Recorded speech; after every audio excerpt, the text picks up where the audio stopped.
Conscient Podcast, episode 76. I'm back in Trout Lake Park, and this time with Kim Richards. Hello, Kim. Hello. So good to be here.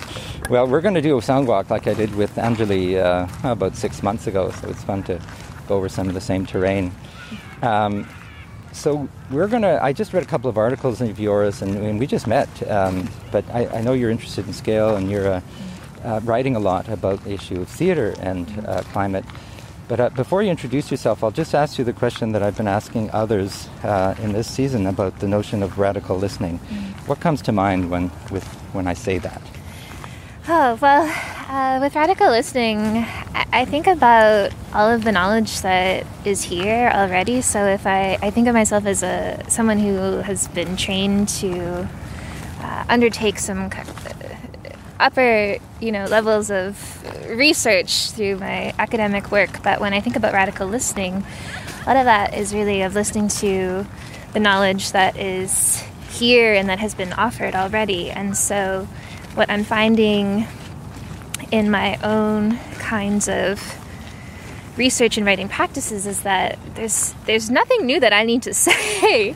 So often it's of trying to lift up the brilliance of people who have deep connections to this land, who've been doing this work for a long time, and trying to follow through with the instructions that have been given to us. And I say that as from the position of a white settler who is learning to live in this land in a better way, and that I think a lot of what my work is doing right now is trying to listen and follow through with those instructions, and that there's so much work that I can do from the positions of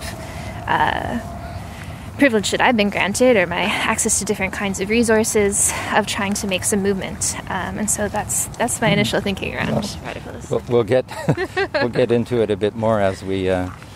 But just for the listeners to remember, the notion of sound walking is a meditative practice or an awareness practice. So if and when we hear things, I might comment upon them, and you can as well. But so let's start at the beginning, and if you could just tell me a bit about who you are and what you do. Yeah, so I was born on the traditional territories of the Blackfoot Confederacy in Treaty 7 territory. It's also home to Métis Nation number 3, and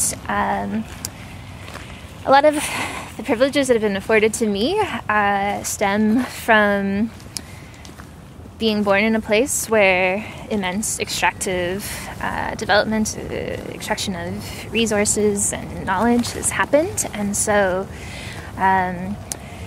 I found that the kind of work that I want to be doing is in response to that, and is grappling with that, and is trying to create a kind of shift away from those extractivist practices. And so my background and training is in theater and performance.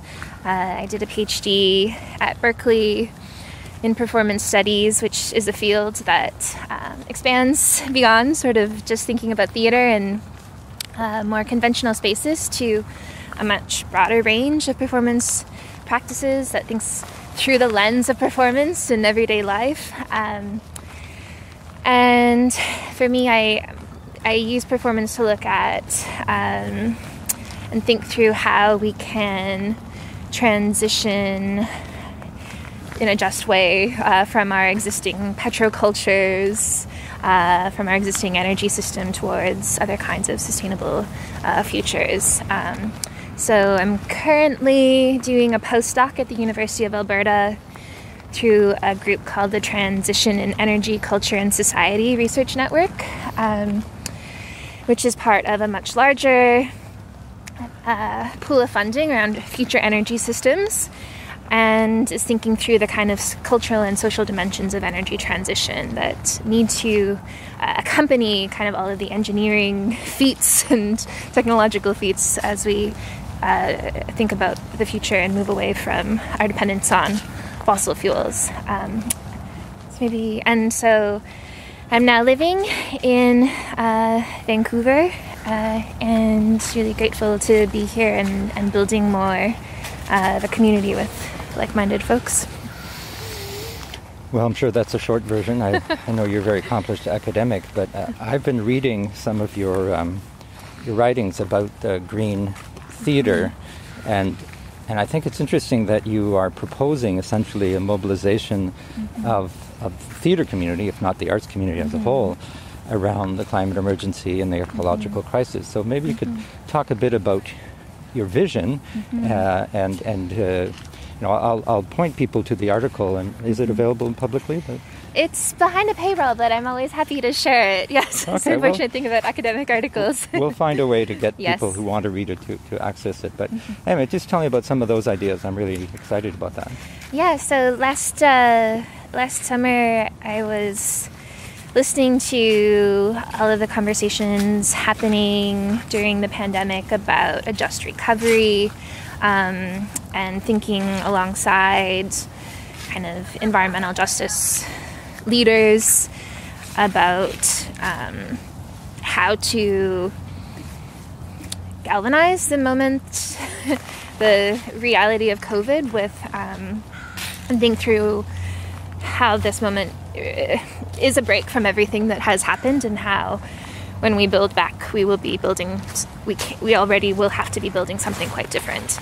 And so I wrote an article called Seeding a Green New Theatre in Canada, that was drawing on a lot of principles of conversations happening around a Green New Deal in the United States and elsewhere, as well as other kind of social justice movements happening both on both sides of the border, and thinking through what's the kind of theater that has already been, what are the plays that already exist in Canadian theater history, and what are more of the kinds of stories that we need to be telling and sharing, and how to think about the transition that we're facing socially from a justice perspective that really advances and brings forward the impacts of our, the existing system by racialized communities, low-income communities, the people who work within the energy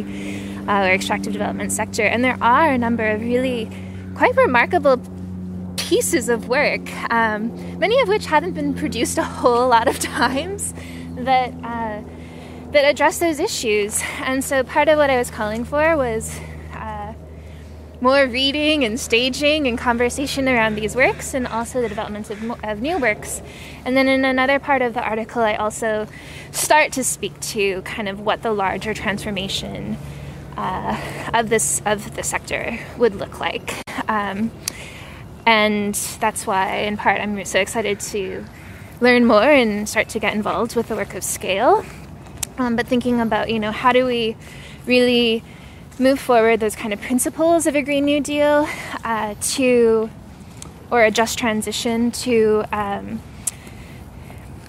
impact, the whole operations, not just greening the sector, but thinking about, how do we really, what is the role of the arts through the transition, but also what is the kind of artistic production going to look like in the future. One of the pieces that I sought inspiration from is by a group of really terrific young theater makers in the U.S. who wrote a document around Green New Theater as well, and so I'm really grateful. There's a lot of great thinking happening in a lot of pockets in different places, and so part of what, as I was saying before, I'm trying to do is just put some of those more pieces together so that we start to get this conversation happening more, and that we get to kind of bring together the brilliance of what's happening in small places and hopefully grow. Interrupting with a little sound walk moment here, there was a plane that went by, but you were speaking, but now there's these ducks. They're wonderful. Ducks and crows, which are omnipresent here in Vancouver, especially the crows in terms of the soundscape. But it's an interesting space here because we're in the middle of the city and it's a park and it's relatively quiet. And there's the leaves. People are sort of trouncing around in the leaves. So we'll keep listening, and listening is sort of a through line, right? Because what you're doing is essentially proposing, if not challenging, the community to engage further, because some are already doing the work, of course, admittedly. yes. So what kind of response have you had? Have people... I think that it's one of those kind of pieces that, in a way, I'm writing for people who aren't a part of my day-to-day conversation. So, I imagine many of the listeners of this podcast are folks who you would know or you and I are in dialogue with. This is... what I'm writing is common knowledge, right? It's nothing new. We kind of have these ideas. These are shared ideas. But there are a lot of places where there's very little conversation around, what is a just transition? How do we start to think about climate in relation to theater and performance, or especially theater and performance maybe in a kind of academic department where there's just not a kind of leadership, perhaps, or anyone yet working on that. And so I'm hoping that the conversation continues, and mostly I'm excited that there seem to be a lot more people I'm hearing about since that article. I wrote that article about a year and a half ago, and now I'm hearing more people kind of talking about this within their departments, staging Chantal Bilodeau's kind of festival that's happening, I think, more and more, and certainly in theater departments across the country, and hopefully we'll start to build up more of a critical mass at a larger national scale, also through conferences and conversations. Well, speaking of conferences, I sometimes refer back to previous episodes. I'm going to jump now to a conversation I had with Chantal Bilodeau talking about this event that was in Banff in April 2019, which I had the honor of attending, which I think moved things forward because we discussed some of the language issues around theater as an art practice and its relationship with an issue as complex as the climate emergency. So here's Chantal. I think of the arts as planting a seed, and activism as being the quickest way you can get from A to B. So activism is like, this is what we're going to do. We have to do it now. This is the solution. Like, this is what we're working towards. And, there's all kinds of different solutions, but it's about action. The arts are not about pushing any one particular solution or telling people this is what you need to do. It's about saying, here's a problem. Let's think about it together. Let's explore avenues we could take. Let's think about what it means, and what it means, not just, should I drive a car or not, but what it means as in, who are we on this earth? What is our role? How do we fit in the bigger ecosystem of the entire planet? I think the arts are something very good to do that, and they are good at changing a culture. So my hope is that climate change can be, any person who walks out or doesn't even have to walk out their front door, it should permeate our culture. We should hear it on the radio, see it on TV, read about it in books, and not just reading about it as in, I'm going to tell you about climate change now, but I can watch it, just like, for example, I have heard that health concerns, health advice have been disseminated through TV series for years. And that's how a lot of people have been educated. And there was a study done at some point where the way people can know about the symptoms to pay attention to for heart attack is they learned on TV, like through doctor shows or anything like that. So the same is true about climate change. I think you can have any show where, if somebody has a job, instead of driving a bus, they can be installing solar panels, or, the things people eat. Maybe somebody is vegetarian in the show, and it doesn't have to be the main concern, but if it's just there in the background, that's how it starts permeating the culture, and that's how it becomes normal. So Chantal always inspires me with her energy and her wisdom, and her and Sarah Stanley and so many others in Canada. in the theater community, if you think about it, it's absolutely not new to address social issues and climate. And in your articles, you've mentioned a few of them, so that I think it's good to know where we are. And by the way, it's Monday, November 1st. I forgot to say the date because I publish the day of or the next day, and so I always like to stamp it, So, Kim, which are the... You talked about Kevin Loring's piece, and I'm interested to know which pieces you would like to, acknowledge as being in the repertoire, and what are some of... I guess my question is, as an art form, how can theater have an impact on an issue like climate change beyond the most obvious raising awareness, that kind of thing? How does that art form in particular move us forward? I think it's really interesting. So in that article, I talk about a play called The Pipeline Project that Kevin co-wrote with two other wonderful kind of Vancouver-based artists, Camilla Sparrow and Sebastian Archibald. And it's a play that really allows us to think through our relationship to energy and oil, and hold on to all of the contradictions around that. There's this other book called Against Purity that I think it's so important to move away from that kind of idea of like this guilt of the environmentalists who must be perfect in their kind of way of being, right? And I think that what this play does is it really lets us start to grapple with how deeply implicated we are within this system, and how all kinds of different positionalities are that, at the same time as I think starting to give us a few senses of like how to move forward in a good way by following Indigenous leadership.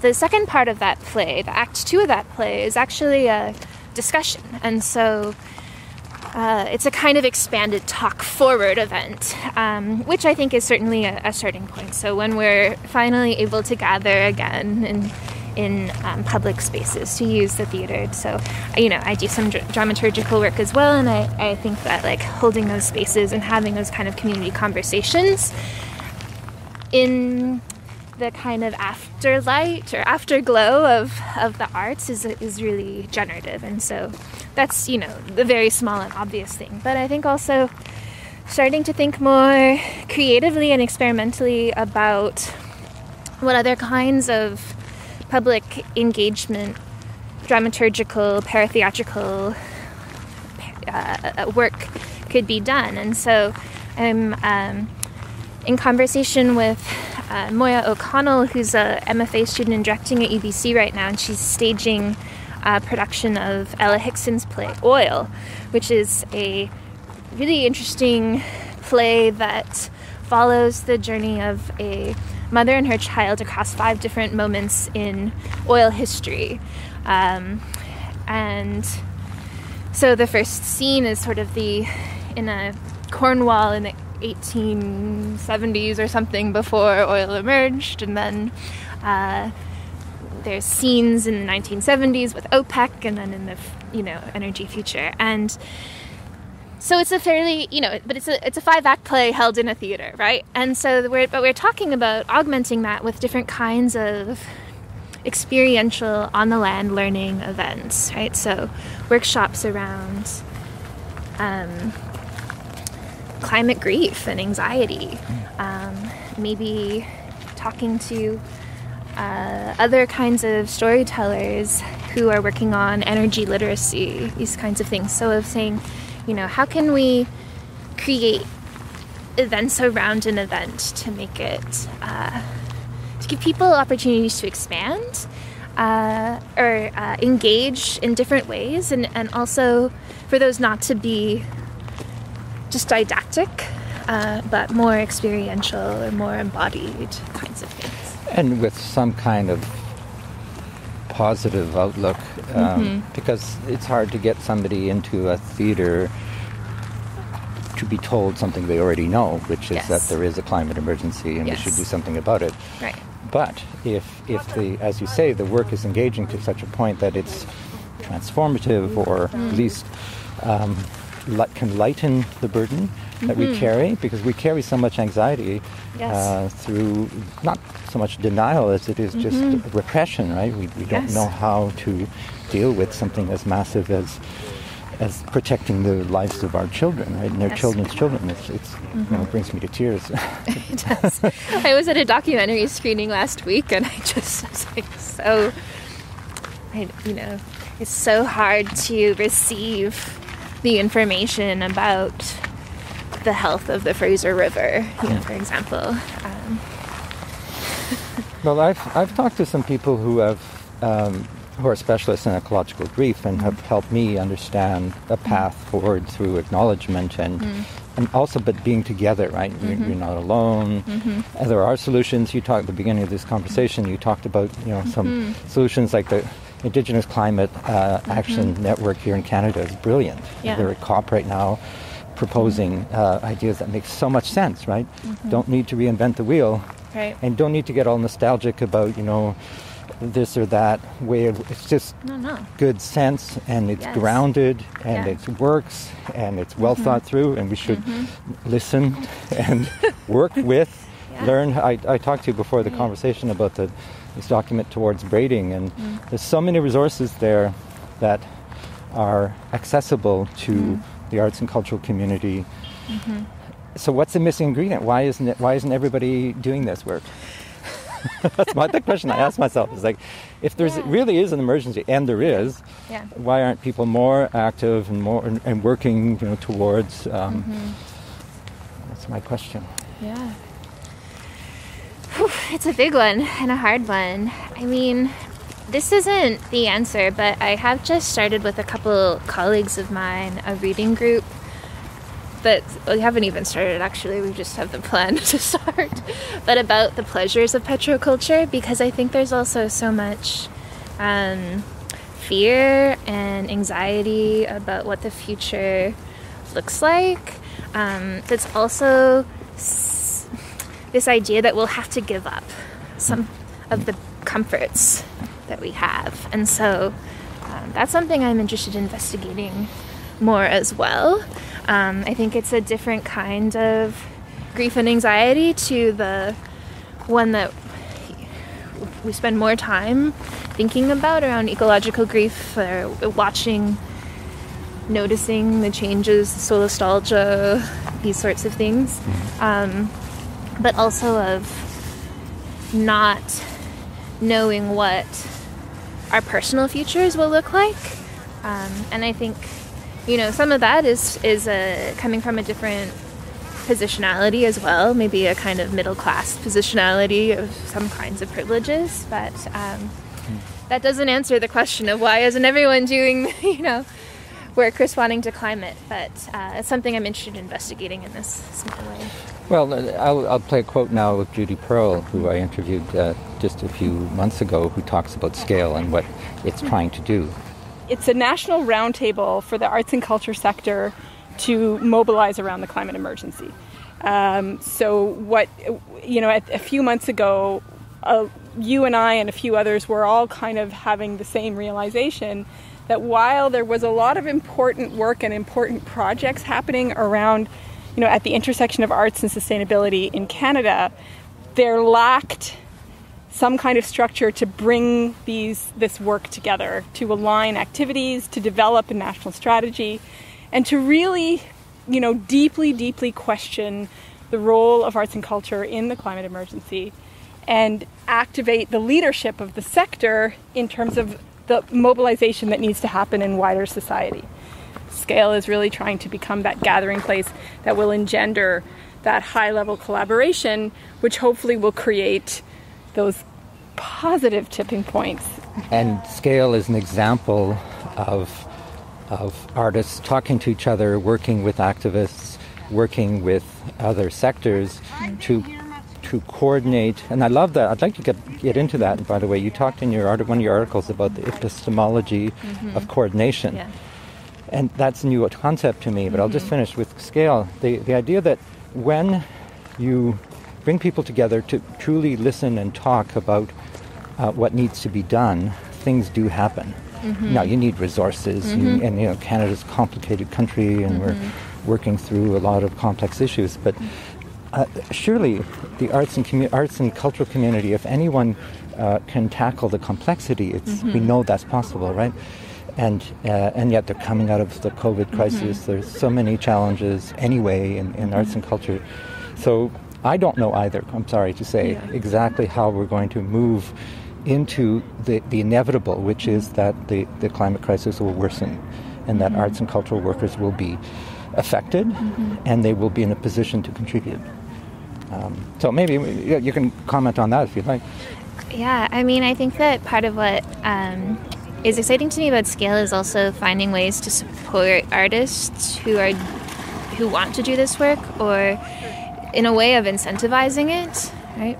So I think that's also, one of the lessons that, although Canada doesn't really want to look to the US model, but thinking about the New Deal kinds of cultural policies that came out of that, there being specific kinds of incentives for particular kinds of work, that also resonates with some of this kinds, I think, framework, and it's not saying artists need to do something particular, but of saying, like, we need you to help us with this big social and cultural problem. And so here are some, of there being resources available to that. And here, and of whatever that looks like, of still being the jurisprudence of the artist, of the creator, but of there being some kind of leadership, right? And I think that's what scale is trying to galvanize. But we're coming at it from a lot of different directions, from the bottom up to the top down, from the sides, and I mean necessarily so. And back to our little soundscape walk here, we're at a beach and there's dogs running in and out of the water. Just for those who are wondering what is happening sonically, and there's a little bit of singing happening somewhere. But I love live spaces, right? Yeah. When you're mixing a conversation with life itself unfolding in real time, so that it's really fun to see them and to hear them. So we'll start wrapping up. We're going to go around and do it's so much like the Anjali conversation in the sense that we kind of meandered from one topic to another, and it's up to the listener to figure out, to make sense of all of it. Yeah. But what you're saying makes a lot of sense to me, because you're writing about the things that you're passionate about. Yes. And that you've studied. Yes. And I studied them because I was passionate about them, and somehow I was able to make a career for myself doing so. Very lucky, but I mean, I think that's part of it too, right? Finding those ways to do the work that you want to do, and that's, I mean, I'm incredibly privileged to be able to have that be the case, but I think that's also part of the vision that we're working towards, right? So that people who have particular skills, whether that be writing or art making or caretaking or whatever, are recognized for that and rewarded for it, and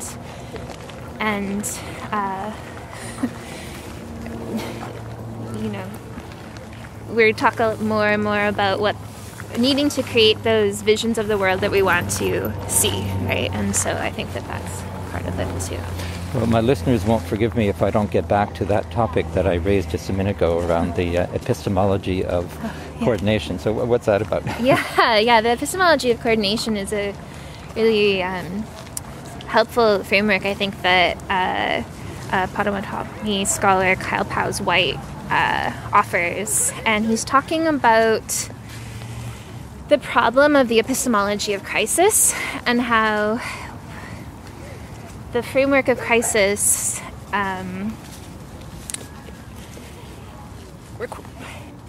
it really means a couple things, and one of them is that there's a kind of urgency to the situation, that we need to act rapidly to address the situation that's unfolding, and certainly that's the case with the climate situation. It has been for decades. It has been for decades. We have been in this crisis, or this problem, for so long. But what happens with the crisis framework is that when people are moving so quickly, more often than not, some things get left behind, or some existing hierarchies of power continue to be perpetuated in damaging ways. And so what he calls for is an epistemology of coordination.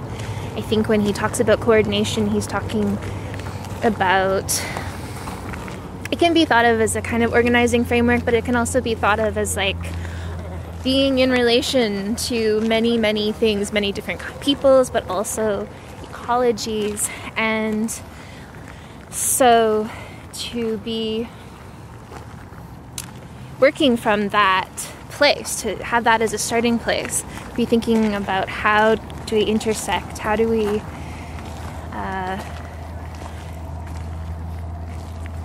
stay in relation in a good way with all of our relations, then that's a different place to be moving from than when we're in a crisis framework. And I think that this is the struggle that we face, because there's still this sense that we need to move quickly and respond and whatnot. But I think that what White says is really important to be thinking deeply about is how do we get coordinated? How do we build the intersections between communities and places, peoples, so that we don't repeat the problematic hierarchies or don't perpetuate those hierarchies as we move forward. Well, it's inevitably a long-term project because we've essentially boxed ourselves in, right? We've developed a culture of exploitation and extraction, and all that has to be undone for us to survive, essentially, because there won't be anything left if we continue down that path. And people get that; they understand that. But I find it really helpful to have ideas that calm us down, that bring us back to earth, and in a circle, talking and working together. It sounds a little kumbaya-ish, but there's something missing there in our culture. There's panic, there's some of that, there's a sense of caring, and then so there's artworks that are about, my concern or my feelings, and that's good because you need to work through that. But I think there's a gap that will soon be addressed because artists are very, not only resilient, but they're responsive, right? And like you said a few minutes ago, maybe it's tools that are missing, or maybe it's resources, or maybe it's a certain cultural dynamic, like it's people don't need permission to write about to write these plays, but maybe they're hesitant because they fear how they'll be judged, or how will it be received, or so we need to change the culture, Kim. Yeah, we do. Yes, we need the culture shift. But I like what you say about finding those ideas that are really grounding or calming. I think that's certainly the case. So maybe we need to be listening for those and collecting them. Right? Well, I do a lot. By the way, there's a big jet plane coming over, and they're always they're long trajectories, and it makes me think about these pieces of metal that we've thrown into the air, with all this jet fuel, and that, for me, that's part of it as well. It's just being aware of how everything is interconnected, and you've worked in Alberta in the oil patch, not an oil patch as such, but in that, and that's really interesting for us to hear. Because that you need to bring that from a cultural point of view, like you were talking about that. So there's not stigmatized as good or bad or black or white. It's something that's happened, and where are we at, and how can we move forward? And polarization really doesn't help us, right? So and bringing forward the work that folks are doing around trying to help blue-collar workers in the oil and gas industry transition to, or do work, whether it be the cleanup of the orphaned wells or installation of new energy infrastructure. I mean, that kind of stuff is really important. I think there needs to be so many more opportunities for education and retraining. Like, mean, we talk about the youth a lot, and that's, yes, but also within all of the people who are already mature or working, and how do we continue to offer opportunities for more learning or working in a slightly different way than has been the case. So that's something that excites me, but I think we need a lot more about. Well, can you give an example of the type of education? Well, I mean, I think that the work that Kendra Fanconi and The Only Animal are doing with the Artist Brigade and Greenhouse is really helpful and exciting in that way. I had a great opportunity to be a part of an event that The Only Animal organized at the UBC Botanical Gardens maybe a month ago, where we're coming together to learn, and some folks are, it's an intergenerational kind of cohort. There are workshops offered by folks who have all kinds of skills to offer, and we're going to continue to be in dialogue or conversation over the next year, have more opportunities to reconnect. And, I've certainly reached out to other people who I met there, or I didn't even meet, but who are living in the same area, to say, what did you take away from that? Or what are you thinking about these days? And so some of it is having those kind of events that maybe some existing cultural institutions can offer, provide some kind of support around, maybe educational institutions as well, that are not just for the kind of existing students, but for a broader base. I think Soul Pepper's Days of Learning are another kind of example of that. Well, we'll listen to a bit of Kendra Fanconi's interview, because she talks about the mandate of The Only Animal, and those that don't know should know that this is a company that for now is relatively new, or not necessarily new, but one of the few, but I think there should and will be more companies that do that kind of work, site-specific work, education, workshop, cross-sectoral, partnering with foundations like David Suzuki Foundation, and just making it fun to save the world. Right, and then being soul affirming. We're not in a state of crisis. We're there to coordinate. We're there to get organized. We're there to learn. It's uplifting, even though we're looking really directly at the reality of the situation. Part of the mandate of The Only Animal is that we work for solutionary outcomes for the climate crisis. And I can talk a little bit about the evolution of the company. It's a 16-year-old company, but we kind of started just as a zero impact company. The movie Inconvenient Truth had come out, and we were very inspired by that, the core team. I would say as time has gone on and doing the kind of work on site that we do, we've run into the climate emergency. We made Nix our theater of snow and ice for the 2010 Olympic Games in the warmest winter in 126 years. And we really felt we were creating in the crisis. And then we were inspired to try to create, to influence it. And that has led into a whole stream of work that more directly addresses the climate crisis. This is a great soundscape. This is indeed. You want to describe it? Well, we reached the beginning of the rain for this afternoon, and it's coming through some of the trees that still have a lot of leaves on them. And so it's a combination of rain on jackets and rain on trees. Yeah, I'm just taking a couple of photos here. This is kind of fun.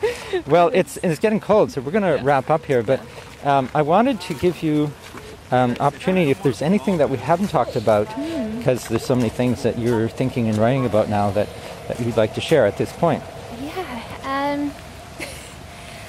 I guess another project I'm working on right now that I'm excited and that I'm looking for more collaborators on is called Sustainable Tools for a Just Transition. And it's a open source archive of performance-based tools, thinking through various aspects of a just transition, whether that be greening the sector or helping us to understand our relation to petrocultures, or thinking through tools from other kind of social transitional moments that might be resourced and adapted. And it builds on a book project called Sustainable Tools for Precarious Times that, again, kind of thinks about how do we kind of lift up and share tools that are arts activist kind of tools, and repurpose them in the situations, social and political kind of justice situations. And so anyway, that's something I'm working on, and it'll be part of a website called Hemispheric Encounters that's addressing it's building performance-based practices to think about social and political issues across the Americas. So anyway, I'm in the process of building that and looking forward to connecting with more artists, art activists. And how can people get involved in that? And just email me, so maybe we can share that. You can put it on in the notes. That sounds great. Well, that sounds exciting, and I know we'll be working together on the education work group of scale, and there's certainly good ideas, and there's some mapping going on, and there's Tara Wright at Dalhousie who's doing really good work, and I think the academics naturally talk to each other, but maybe not as much as we should. Yep. And what I try to do with this podcast is just shed some light on some exciting things that people are doing and thinking about, and then connecting the dots in all kinds of ways, informally and informally, and also using the passion within us to drive us forward. You know, when I was reading your article this morning, it just resonated with me. I said, "Oh, Kim has really put her finger on what needs to happen, right?" And you're going back into history and saying, it's not that hard, guys. We've done it before, you know, and we're doing it now. Yeah. We just need to amplify. We need to work together. We need to build the tools that we need. Yeah. You know, indirectly, we're talking to the funders and institutions and our colleagues and saying, you know, let's get our act together and do this thing, which is to continue life. Yeah. The challenges that we have now are probably bigger than many, but not, you know, World War II wasn't a lot of fun either, right? I mean, it was massive challenge of logistics, and yet we realized that we had to address, and I don't like the World War II, I'm talking to Seth Klein tomorrow, you know, as a direct comparison, but in terms of scale of what needs to be done, there is a comparison to be done. Right. There. Yeah. All right. So let's walk back, because we've actually gone beyond. Yes. It's a beautiful day here in Vancouver, and I think we'll wrap it up just by saying that you have been very kind with your time. Thank you.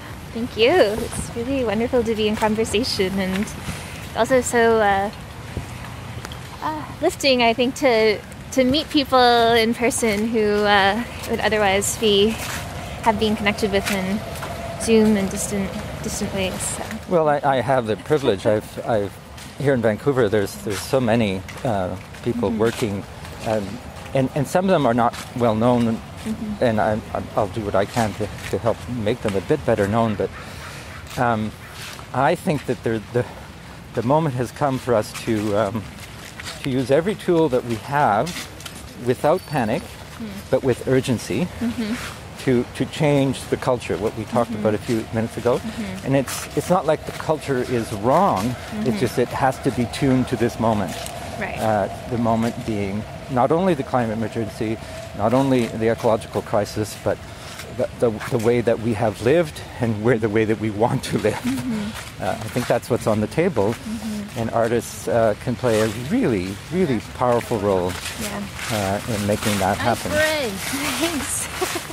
Nice beret. Well, I think it's an exciting time to be an artist, right? There's so much, maybe not an easy time, but there's so much work to be done, right? Well, we'll end our sound walk by sound walking. How's that? Sounds great.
about the Vanderbilt family. Oh, really?